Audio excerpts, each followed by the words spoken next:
natural অসমীয়াত natural এই শব্দটোৰ অৰ্থ হ'ব প্ৰাকৃতিক অৰ্থাৎ প্ৰকৃতিত থকা মানুহৰ দ্বাৰা নিৰ্মিত বা সৃষ্টি কৰা নহয় ইয়াৰ লগতে ইয়াৰ অৰ্থ হ'ব স্বাভাৱিক বা প্ৰকৃত অৰ্থাৎ সাধাৰণ বা স্বাভাৱিক অহা এই দুটা বাক্যৰ সহায়ত আৰু বেছি ভালকৈ বুজি লওঁ it's natural to feel nervous before a test পৰীক্ষাৰ আগতে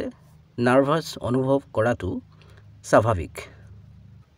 earthquakes and floods are natural disasters ভূমিকম্প আৰু বানপানী হ'ল প্ৰাকৃতিক দুৰ্যোগ চেনেলটো ছাবস্ক্ৰাইব কৰি ল'বা কাৰণ এনেধৰণৰ ভিডিঅ'বোৰ ইয়াতে পাই থাকিবা